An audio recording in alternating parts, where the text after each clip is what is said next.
When a loved one experiences a severe mental illness, families often struggle to find the best way to address that crisis while also preserving their dignity. But what happens when the warning signs are missed and their illness spirals out of control? 10 years ago, a Snohomish family's attempt to manage their son's severe mental illness ended in tragedy when he murdered his mother and set their family home on fire. Now his brother, Alex Konicke, is breaking his silence for the first time 10 years later. He's sharing a powerful message about why he thinks families must act before tragedy. The word for this is just horrific. I get a call from our neighbor, Teresa. She says, "Alex, I don't know how to tell you this, but your parents' house is on fire." The detective asked me, "Are you with your dad?" He said, "Well, we have some new news, and I need you to tell your dad as soon as possible so that he doesn't hear it on the news." He said that there's been a body found. Alex Konicke looks back on that night in January of 2016 and wonders what he could have done differently. One day before, his brother Zach doused himself in gasoline and threatened to light himself on fire, a clear sign that his diagnosed mental illness and drug use had become dangerous.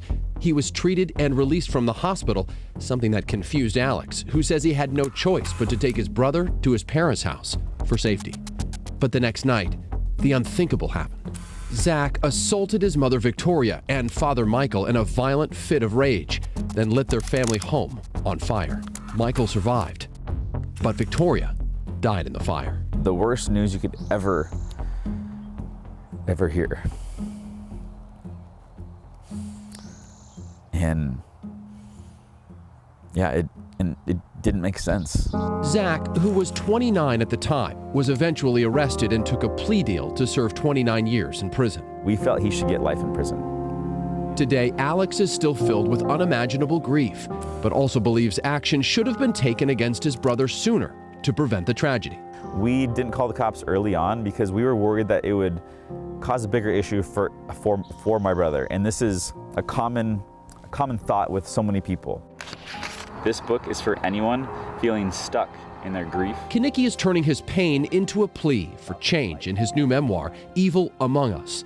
He hopes his story helps arm families, law enforcement, and medical professionals with more tools to act on warning signs before it's too late. I want to share as much as possible about what happened, signs to look for, to listen to your gut, for people to truly wake up to what's happening around them, just like me more. Like I could have called the cops more. My mom could have called the cops. It's a crossroads for Konicke, forced to balance a love for his brother against the reality that those we love are still capable of evil. There doesn't seem to be enough societal safety. There's personal rights heavy safety right now, which in my brother's case was happening, and there's not enough societal safety. Like they could have let him out into public and he shouldn't have been.